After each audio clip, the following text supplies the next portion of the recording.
Hi, my dear students. Welcome to the Political Science online video lecture series. So, in our third unit, we have been discussing about the father of Indian Renaissance, Rajaram Mohan Rai. In our previous classes, we have discussed about his introductory part about Rajaram Mohan Rai. Who is Rajaram Mohan Rai? What is his contribution? And what is his life sketch? So, these are the things we discussed. And in the other last class, we have discussed about the colonial encounter of Rajaram Mohan Rai. So, the Rajaram Mohan Rai has divergent views about the colonial rule. So, these things we discussed. So, and we have also discussed about the contemporary situations of Rai's time.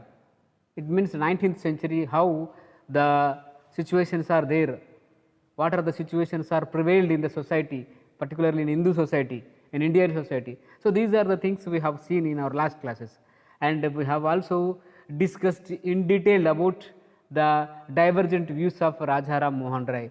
He was expressed the positive views as well as negative views. So, positive views in the support of British rule and negative views in the against of, he opposed the British rule, in the opposition of British rule. So, one side he was supported the British rule and another side he was opposed the British rule. So, these are the things we discussed in our last class. So, today let us discuss about some more concepts about Rajaram Mohan Rai. So, here if we go to about Rajaram Mohan Rai, Rajaram Mohan Rai is called as the father of Indian liberalism, father of Indian liberalism, okay, is father of Indian liberalism. So, why he was called as a father of Indian liberalism? Because the Rajaram Mohan Rai followed the constitutional methods. So, he was welcomed the constitutional ideas of the British rule. So, the British reforms, the reform is a constitutional activity, but he welcomed the British ideas. So, that is why he was called as a Indian liberalism. So, he was given priority to the liberty, equality and freedom of the people in those days. So, that is why he was fight against the untouchability, he was fight against the woman discrimination, he was fight against the social evils of the society like sati. So, there are various examples are there. So, he was given priority to the individual woman, individual men, the depressed class people. He was given education to the marginalized sections. He was supported to the marginalized education, or was supported to the non-Brahmin education. So, he welcomed the westernization education, he welcomed English education. So, in this matter he supported the British rule. That is why we can say him as a father of Indian liberalism. Okay. And he was given priority to the rights of women, rights of freedom, right to speech. So, property inherence to the woman. అంటే మనకు భారత సాంప్రదాయ ప్రకారము, so ఈ సనాతన హిందూ ధర్మశాస్త్రం ప్రకారము women as treated as a vessel, ఒక పాత్రలాగా ఆడవాళ్ళు భావించడం జరిగింది సమాజంలో. They are not given priority in any perspective, any point of view. అంటే ఏ రంగంలో కూడా వాళ్ళకు ప్రాముఖ్యత అనేది ఇవ్వలేదు. ఈవెన్ మన ధర్మశాస్త్రంలో మనం చెప్పినట్టు, so the women has to dependent. అతను ఒక అమ్మాయి ఒక పిల్లగా పుట్టినప్పుడు she has to depend on our father. అంటే తన చిన్న వయసులో తన తండ్రి మీద డిపెండ్ కావాలి, తర్వాత తన యుక్త వయసుకు వచ్చినాక భర్త మీద డిపెండ్ కావాలి, తర్వాత ముసలాం అయిన తర్వాత తన కొడుకుల మీద డిపెండ్ కావాలి. ఇట్లా తన జీవితం అంతా ఒక డిపెండెంట్ జీవితాన్ని పోల్చి చెప్పాడు మను ధర్మశాస్త్రంలో మను ఆడవాళ్ళ గురించి. కానీ తర్వాత దాన్ని ఆడవాళ్ళు వ్యతిరేకించారు. They were welcomed the women empowerment, స్త్రీ వాళ్ళు ఆహ్వానించారు. సో స్త్రీ సాధికారత గురించి మాట్లాడుకున్నట్లయితే మనము స్త్రీ సాధికారత గురించి మాట్లాడుతున్నప్పుడు జ్యోతిరావు పూలే, ఎవరైతే సావిత్రిబాయి పూలే ఉందో వాళ్ళ భార్య, ఆమె యొక్క కృషిని మరవలేం. ఈరోజు ఆమె వల్లనే చాలామంది స్త్రీలు ఎడ్యుకేట్ అయ్యి సమాజంలో ఒక గౌరవమైన బతుకుతున్నారు. కానీ చాలామందికి సావిత్రిబాయి పూలే ఎవరో తెలియదు. అది మన దురదృష్టం. ఓకే, అందుకనే రాజా రామ్మోహన్ రాయ్ కూడా ఆడవాళ్ళ గురించి వాళ్ళ అభివృద్ధి గురించి ప్రయత్నం చేశాడు. చేసిన వాళ్ళలో ఈయన కూడా ఉన్నాడని చెప్పడంలో ఎలాంటి సందేహం లేదు. అందుకనే అతన్ని the father of Indian liberalism అన్నారు. And he was also called as a father of renaissance. అంటే ఇక్కడ what is renaissance? Renaissance is nothing but rebirth. అంటే అప్పటిదాకా ఉన్నటువంటి కల్చర్లను, సంస్కృతిని కొత్తగా పుట్టించడం అనమాట. అప్పటిదాకా యజ్ఞాలు యాగాలు చేసేటప్పుడు గోవులను, లేకపోతే మూగజీవాలను, కొన్ని వందల వేల మూగజీవులను కోసేవాళ్ళు, బలిచ్చేవారు. దానికి స్వస్తి చెప్పాడు, వద్దురా నాయన ఎనిమల్ సాక్రిఫైస్ అని వద్దని చెప్పాడు. And he was stated clearly about the Idol worship, opposed the Idol worship. అంటే ఈ విగ్రహారాధనను వ్యతిరేకించాడు అతను. విగ్రహాలు అప్పటిదాకా ఎట్లో బజార్లో దొరికేటటువంటి రాయిని తెచ్చి గుడిలో కూర్చొని పూజ చేస్తారు. మీరు దేవుని పూజించండి, నేను కాదనను. I'm not opposing to the religion. నేను కుల వ్యతిరేకిని లేకపోతే మత వ్యతిరేకిని కాదు, కానీ విగ్రహారాధన చేయడం అనేది మంచిది కాదు అని చెప్పాడు అతను. మీరు దేవుణ్ణి మీ మనసులో మీ ఇంట్లోనే కూర్చొని పూజించండి అని చెప్పాడు. సో ఈ విధంగా Idol వర్షిప్ను వ్యతిరేకించాడు. And he was given priority to the westernisation education. ఆంగ్ల విద్యను వెల్కమ్ చేశాడు. అప్పటి వరకు ఉన్నటువంటి భారతదేశంలో ఓన్లీ సంస్కృతము, అది కూడా ఓన్లీ బ్రాహ్మణులకు మాత్రమే పరిమితమయ్యేది. మిగతా నాన్ బ్రాహ్మణ్ కమ్యూనిటీ ఎవ్వరు కూడా చదవడానికి సాహసించే వాళ్ళు కాదు. కానీ రాజా రామ్మోహన్ రాయ్ ఎడ్యుకేషన్ అంటే అందరికీ అవసరమని గుర్తించి తను ఒక స్కూల్ను కూడా స్థాపించడం జరిగింది. సో అందుకనే అతన్ని ఫాదర్ ఆఫ్ ఇండియన్ రైనెస్ అంటారు. అండ్ ఈ వాజ్ స్టార్టెడ్ అన్న ఒక 2 నిమిషాలు. సో ఈ వాజ్ స్టార్టెడ్ బ్రహ్మ సమాజ్. అంటే 1828 సంవత్సరంలో అతను ఒక బ్రహ్మ సమాజం అనే ఒక సమాజాన్ని స్థాపించాడు.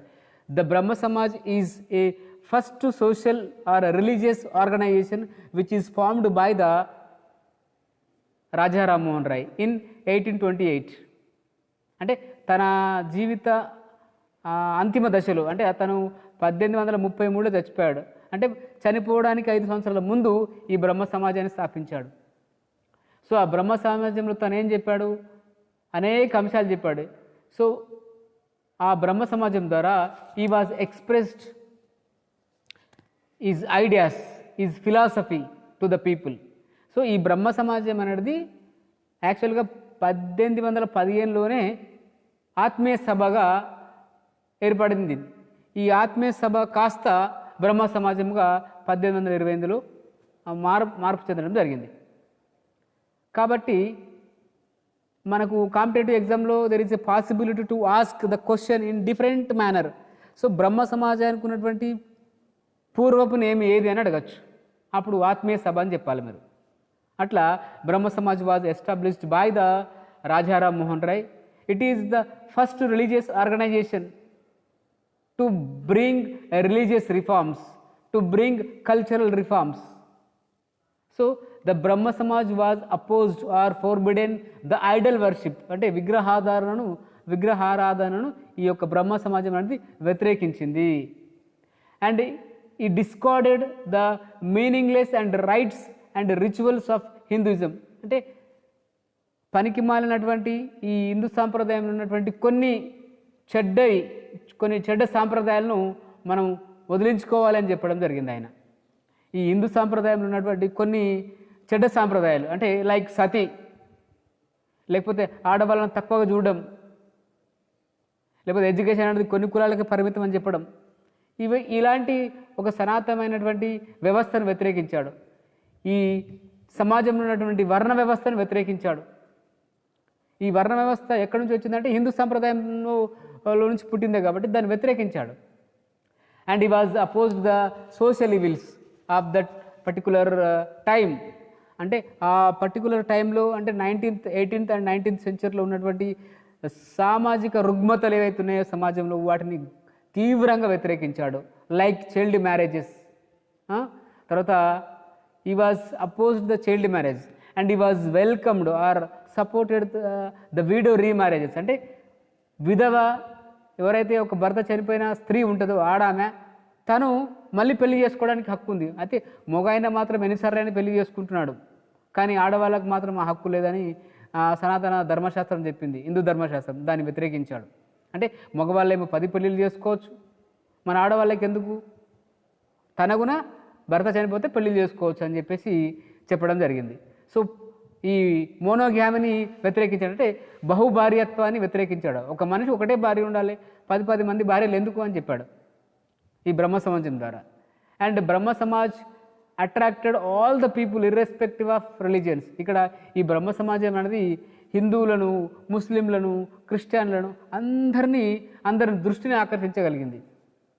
అంటే దాంట్లో మంచిని మాత్రమే చెప్పడం జరిగింది. కాబట్టి అన్ని మతాల యొక్క సారాన్ని, ఒకటే దేవుడు అనే సారం ఈ బ్రహ్మ సమాజం ద్వారా చెప్పడం జరిగింది. కాబట్టి అన్ని మతాల సారం ఒకటే అని చెప్పడం జరిగింది. కాబట్టి అన్ని మతాల వారు, all the religious people are attracted towards the Brahmo Samaj.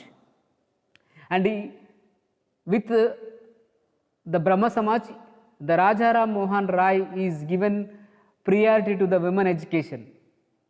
ఈ demanded the right to the inherent property of women. అంటే ఆడవాళ్ళకు హక్కులు ఉండాలి, వారసత్వ హక్కులు ఉండాలి అని చెప్పడం జరిగింది. ఆడవాళ్ళకు విద్య అవసరం అని చెప్పడం జరిగింది. సో ఈ విధంగా బ్రహ్మ సమాజాన్ని స్థాపించి సమాజానికి ఒక వెలుగును అందించిన వ్యక్తి రాజారాం మోహన్ రాయ్. అతన్ని ఏమంటున్నాం, ఫాదర్ ఆఫ్ ఇండియన్ రినైజెన్స్ అంటున్నాం, ఫాదర్ ఆఫ్ ఇండియన్ లిబరలిజం అంటున్నాం, and father of modern India అని కూడా అంటున్నాం. సో ఈ విధంగా ఇది రాజారాం మోహన్ రాయ్ యొక్క చాప్టర్. ఈ చాప్టర్తో 3rd యూనిట్లో first concept finish. If possible రేపు ఆర్ నెక్స్ట్ క్లాస్లో let us discuss about the Jyotirao Phule, Mahatma Jyotirao Phule. Okay, so if we go to conclusion point, the Rajaram Mohan Rai is the greatest Indian and he was the greatest Bengalian even today. అంటే ఇప్పటికి కూడా బెంగాల్లో ఉన్నటువంటి అత్యంత గొప్ప వ్యక్తులలో ఎవరు ఉన్నారంటే ఈ 10వ నంబర్లో ఈ రాజారాం మోహన్ రాయ్ గారు ఉన్నారు. Then he was the father of the social reformer, he was father of modern India, he was father of Indian Renaissance and he was a great journalist. ఒక గొప్ప ఏమంటారు జర్నలిస్ట్ అంటే పాత్రికేయుడు. సో ఈ విధంగా తన యొక్క కాంట్రిబ్యూషన్ చాలా ఉంది. కానీ at the same time he was supported to the British and he was opposed to the British. అంటే ఒక మంచి పనులు చేసినప్పుడు సపోర్ట్ చేశాడు, చెడు పనులు చేసినప్పుడు వ్యతిరేకించాడు. హిందూ ధర్మం, ఈవెన్ బ్రాహ్మణుడు అయినప్పటికీ హిందూ ధర్మంలో ఉన్నటువంటి అనేక రకాలైనటువంటి చెడును వ్యతిరేకించాడు. క్రిస్టియన్లు ఉన్నటువంటి మంచిని తీసుకున్నాడు.